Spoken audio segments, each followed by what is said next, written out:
Hi, everyone. I'm Steph, and I'm an addict. Hi, Steph. So lovely to be here. Really, truly grateful. I've been able to attend several years of ORCNA. It really is a beautiful thing, seeing so many people coming together and striving towards the same goals, right? To break free from whatever your addiction might be and to find a new way to live. And so just wanted to say that I'm extremely grateful to be here and be surrounded by people that love and support me.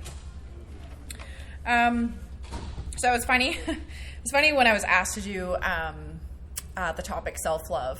I didn't realize that I actually really struggle with that one, and it's probably been like the main thing that I've struggled with my entire life. But it's only been recently that's kind of like surfaced for me, and it was a good reminder of how self-centered I also am.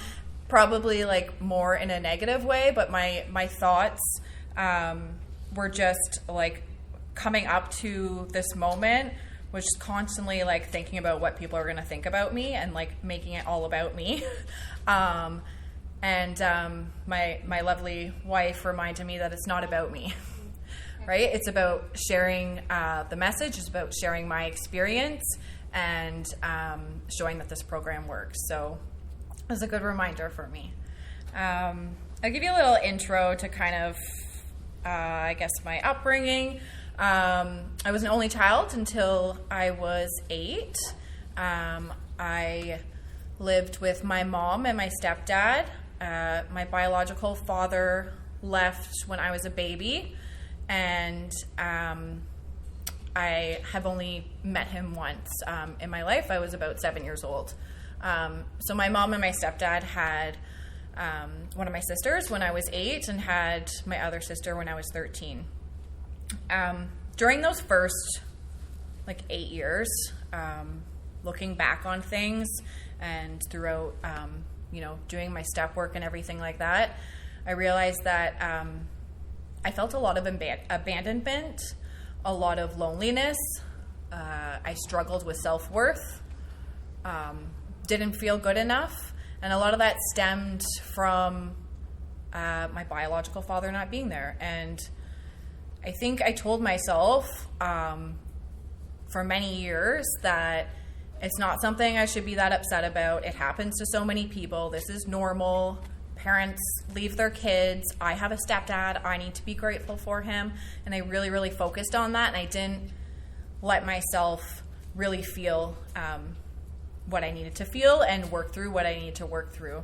And so that's kind of like where things started with me, with having extremely low self-esteem and just feeling like I never fit in. I remember crying at 7, 8 years old, crying in my room many, many times, just crying in my pillow and not knowing why I was crying. I was just sad. I was very, very sad, and I didn't know how to talk about it. I didn't know what to do about it. And I kind of just lived that way for a long time. That went into my teenage years. And when I was about 13, I had this strong idea, I guess you could say, to try and find my biological father. And I was able to find my grandmother on my father's side, and that led to meeting some cousins and whatnot, and I was so excited. I was going to spend a weekend with my grandmother, and I thought this was like going to finally be it. I would get to know my family and get to know where I came from. And that weekend, I ended up being sexually assaulted by my cousin.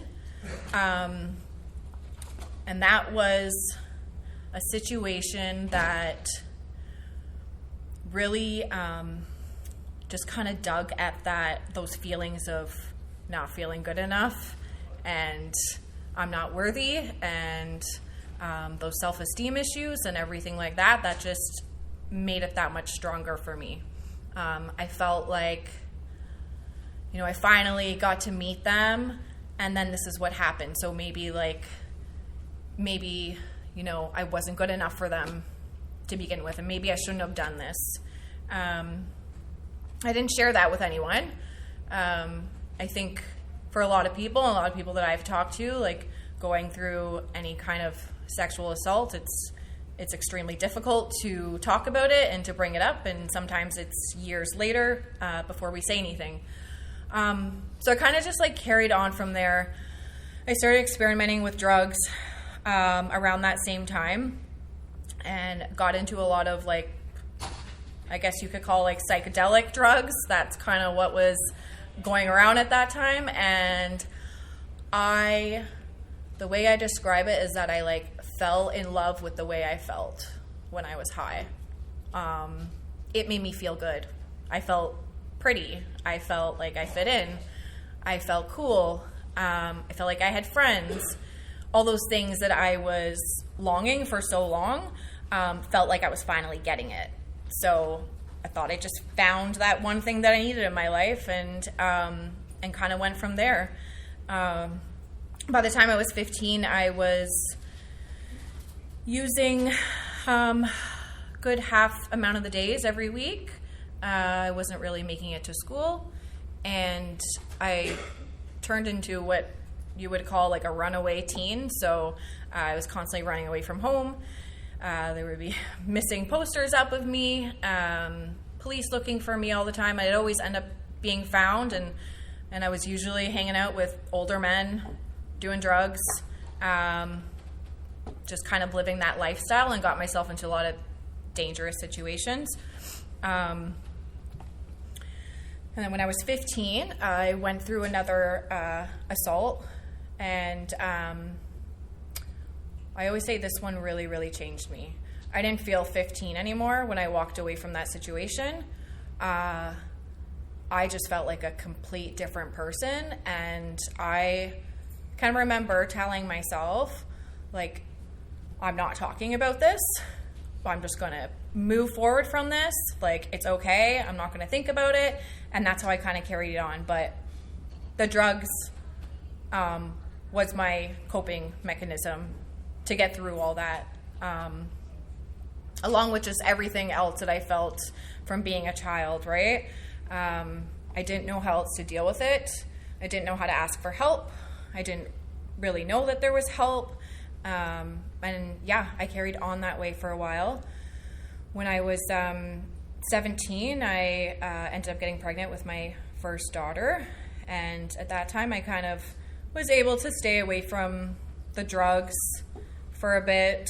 And I got pregnant with my second daughter at 19, and I stayed in a relationship with their dad for about 5 years. What I didn't realize at that time was, like, I thought that I didn't have a problem with drugs anymore. Like, I was good. Like, I just moved on from that. But my drug turned into him. He was my obsession. I was codependent.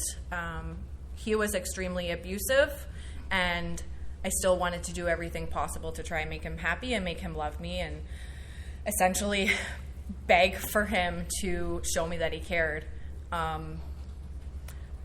stayed in that relationship because I knew what it was like to not have my biological father there, and I so badly wanted to do different for my daughters. So I tried really, really hard to make it work. But every day was just another, like, punch to, like, my self-esteem, to everything. Again, was in a place where I felt worthless. I felt not good enough. I felt ugly. Yeah, so I was in a very, very dark place. I remember one night, it was probably the worst night of an assault from him, and I looked in the mirror at myself. He was passed out, drunk on the floor after everything had happened, and I looked at myself in the mirror, and I just kind of like accepted that, okay, I'm gonna die like this. I guess this is what my life has come to, and I'm okay with it. And it makes me sad now when I look back on that, and I felt that I was okay with that, but I didn't know where else to go. I didn't know who to turn to. I didn't have family at the time to depend on. My mom was very sick in the hospital for a few years at that time, so there just wasn't anyone there. And so I just thought, like, this is just the way I'm living.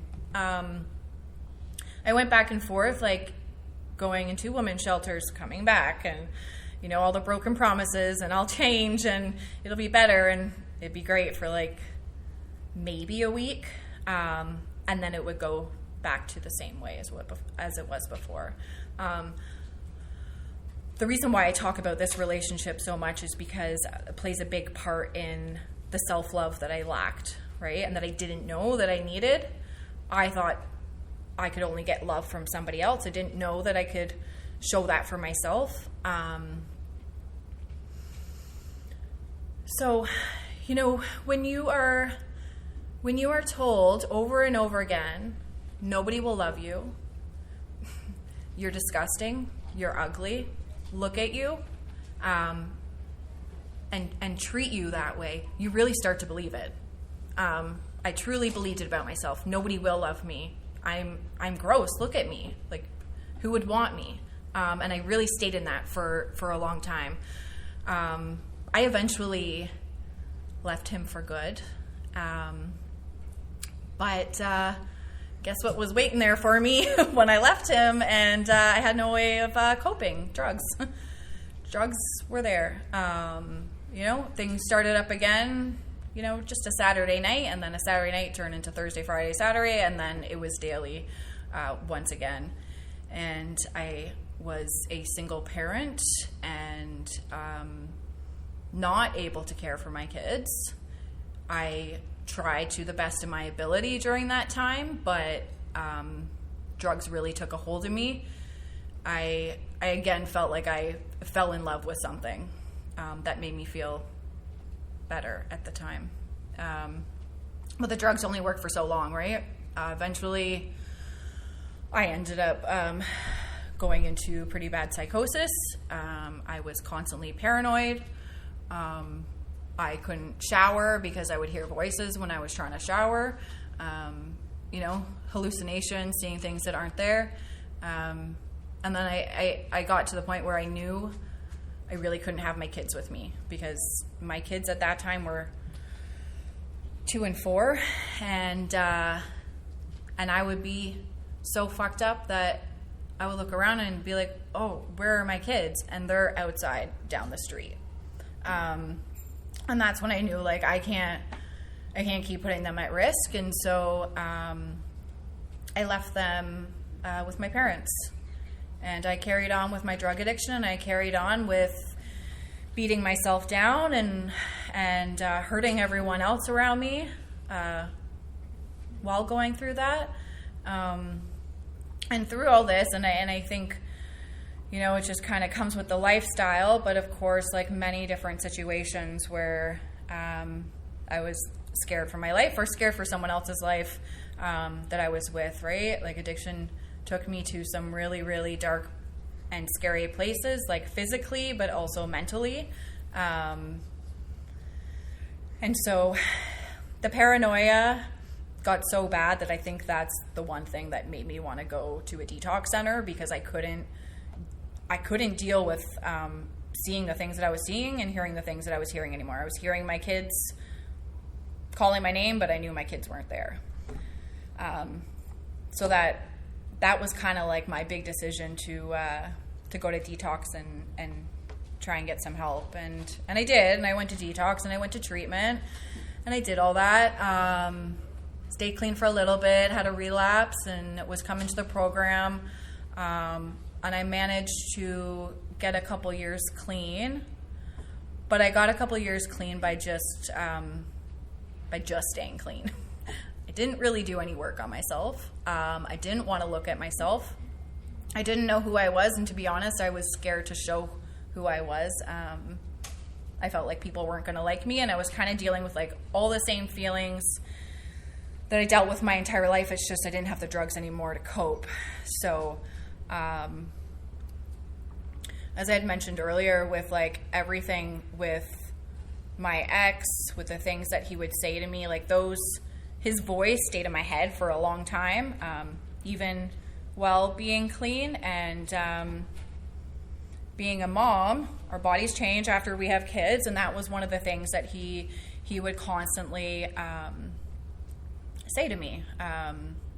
And so when I had been clean for a couple of years, I decided that I need to go get a tummy tuck and spend all the money on a tummy tuck, because if I got a tummy tuck, then I'd be beautiful and then everything would be great. And I really truly believed that that would make my life complete if I could just like look really good.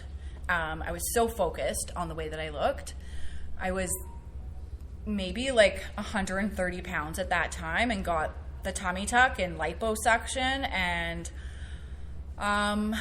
and I relapsed during all that, because when you get a big surgery, you get a prescription with it. And I kind of knew what I was doing. At the time, I was not being honest. But I knew what I was doing, and I told him I was in recovery and I couldn't have this and that. So he gave me something else, but it was really the same thing. It was just maybe not as strong. And, it says on the prescription, take, I think it was like 2 pills every 4 hours or something like that. Like I would you asked my wife, I was waiting like right at that 4-hour mark, and I was taking 2 of them, right? And then that was kind of like the beginning of my relapse. And I eventually went back out, and I used drugs that I had never used before, and I used them in ways that I had never used before. And I got really fucked up. I was very, very close during that time to losing my kids, losing my wife, and just losing everything, right? Like mentally, I had lost it all. But thankfully, I had a good support system around me, and I was already in the program, and I had a sponsor, and I had so many amazing people around me that I was able to come out of that relapse. But again, that relapse brought me to some really shitty places and some really scary places, and I think, going through that and then being able to get clean again, get a sponsor again, and start working the steps, I was able to really start working on myself and start looking at myself and actually dig deep and get honest and do the work. My clean date is actually tomorrow, and it's 6 years.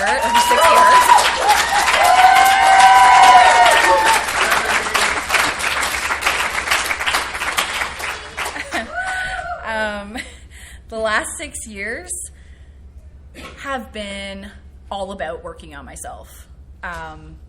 Really, I'm not fucking leaving nothing out. When I'm doing my step work, I'm not leaving any of it out, because I left it all out before, and I almost died. I don't want to fucking die today, so I have to put that work in, and I have to get honest, and I have to be willing, and I have to show up for myself. I've gained some self-love. I know I'm up here and the topic of self-love, I struggle with it probably on a daily basis. But today I worry about the things like drinking enough water. I didn't give a fuck about that before. But drinking enough water and getting some exercise and getting my hair done, having a nap if I want to have a fucking nap and not feeling guilty about it. Just taking care of me, and that is self-love. Today I know that I am a beautiful person. I am an amazing mother. I had gotten my girls back when I got clean, and my girls now are 15 and 17, and they're doing amazing. I've got my little sister here in recovery, and she's 21 years old. We come from a very long line of generations and generations of addiction and mental health, and so it's pretty amazing to have my sister in this program with me and to be, walking the journey together. One thing I haven't talked about that I really wanted to talk about was my higher power. When I first came into the program and I was trying to wrap my head around this, and I kept hearing higher power, and I heard God, and I didn't grow up with religion, and so it scared me. And then, I was taught that it isn't a religious program, it's spiritual, and I can make it the way that works for me. my God doesn't have to be your God, and yours doesn't have to be mine. And so I started, my sponsor at that time told me to just keep saying the Serenity Prayer. Start with that. And I did. And it was working for me. It was working for situations. I deal with a lot of anxiety. And so anytime I was like going into somewhere new or going into a social place, I would say the Serenity Prayer. And I was like, okay, I'm good. And that's kind of how it started for me. And eventually, you know, my higher power has turned into different things for me. It's kind of I let it be sort of like a mold that I can look at and change at any time. I've had friends that have passed away, and they've been my higher power. They've been the one that I'm talking to, the one that's guiding me. And that's been a huge part of my recovery and learning to love myself, and to be okay with myself. Because if, you know, my higher power can love me after all the things I did and support me after all the things I did and get me to where I am today, I must not be that bad of a person, right? So I need to focus on that and focus on really just being okay with myself and knowing that whatever energy is out there right now, as my higher power is there for me 24/7. I never have to be alone. I never have to go through anything alone. And that's a big piece of what I've taken from this program, and a big piece of why I am where I am today. I went to college, first person in my family, by the way, and graduated. And it took me twice as long because that's when I was relapsing. So I just kept relapsing, and then I failed classes. But then I go back, and I end up graduating. And now I work in the social services field, and I'm a program manager of a transitional housing program and some other health programs. And I'm supporting a lot of folks who are also dealing with their own addictions, mental health, and are experiencing homelessness. Sometimes I can't believe that someone put me in charge of that. But, you know, because you get like those, sometimes I feel like I'm like 15 still when I think about it. I feel like my brain is still back there, but then I'm like, no, I've done a lot of work to get to where I am, right? And I have to be proud of that. And the work that I do is a huge passion of mine. It's where I really get a lot of my fulfillment. So like, the shit that drugs was giving me before, and the shit that people were giving me before, I'm actually able to get that through like the work that I do and through the people around me and my support system, without having to fuck up my life. So that's something huge to be grateful for. One of my biggest struggles, and I still struggle with it some days, but I've gotten a lot better, is my sexual orientation.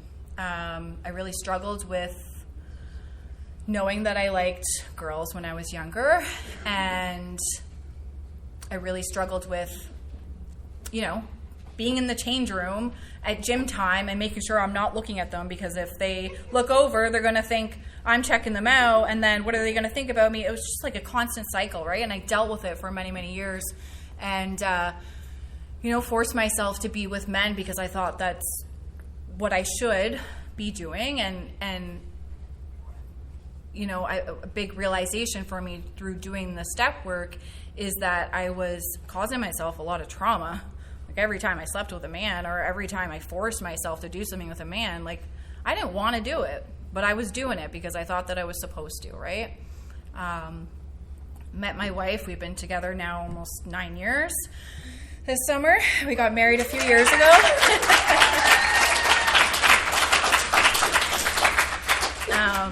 And let me tell you that she can do everything that a man can do, plus more.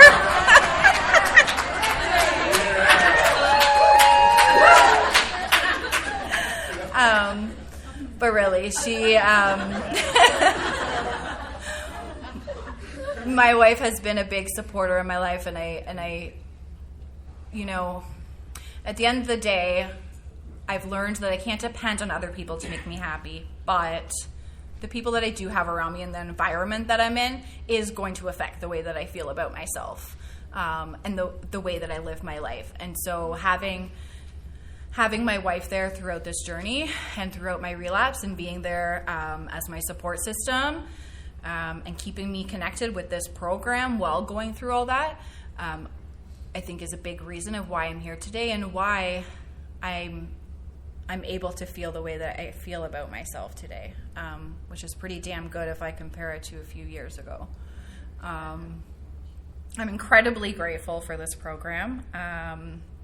A few weeks ago, I guess it was about 3 weeks ago, I did my 5th with my sponsor. So took up good old step 4 and talked about a lot of different things, and some resentments and some feelings. And there was a lot of talk about my biological father. He's been in every step work that I've done over and over again. It's just something that I've really had to work hard on. My mom came and spent the night at our house shortly after that, and I guess it was last week, and my mom left me a letter. She left the house while I was at work, and so she left a letter, and I waited a couple days to read it. And I sat down and read it, and my mom, she apologized, but she also, validated my feelings from my biological father not being there. She apologized for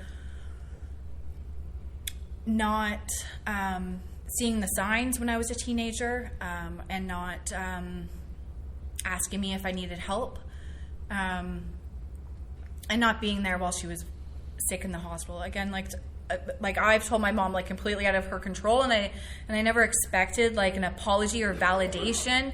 And I don't think the apology is necessarily anything that I needed, but what I didn't realize is that I really, really needed that validation. I needed to know that it was okay, that I was sad about these different situations, that I was hurt and that I was in pain and that I didn't know what to do, and it didn't make me a bad kid.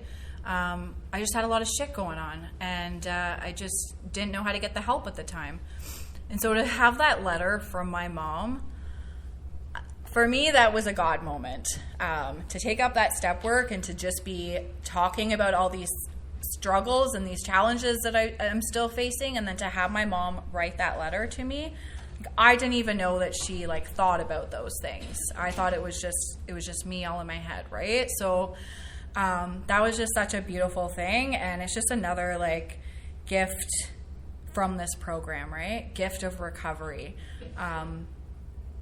I find that when I'm not expecting something, and I don't have those expectations of people or situations, that's kind of when stuff seems to come and work out for me, because I'm not so focused on it, I guess, right? And trying to control it and make it work the way I want it.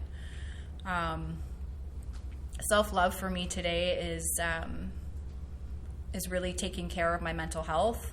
I have many diagnoses, depression, anxiety, and I've got a nice mix of bipolar and borderline personality disorder. And so for me, taking care of my recovery with my addictions, but then also taking care of my mental health is a big piece of my self-love.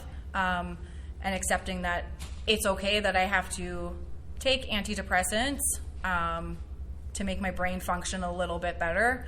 And it's okay that I need to, do things a certain way and have a certain routine for me to feel okay. I don't need to feel bad about that, and I don't need to feel like I'm less than, and I don't need to feel like I don't fit in. I really like who I am today, and that's pretty fucking cool. So I think I'm going to end with that, and I'm going to say thank you for listening, and thank you for being my support system, and love you all.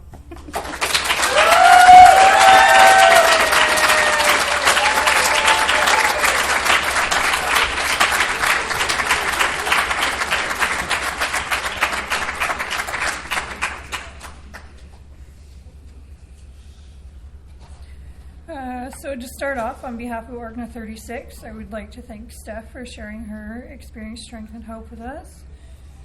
I needed that today. I drove 7 hours last night to get here today, and the whole way up here, I wondered why they chose me to chair this meeting, and now I understand. Something that I've started implementing with my sponsees is we don't talk to my people that way, and it's something that they've started putting back at me, and I didn't understand why, but sitting here listening to you today, I understand why.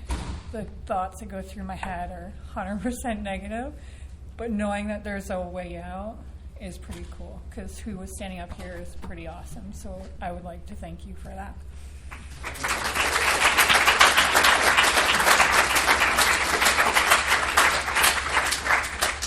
And I would like everybody to circle up, and we will close this meeting with a We Version of Serenity prayer.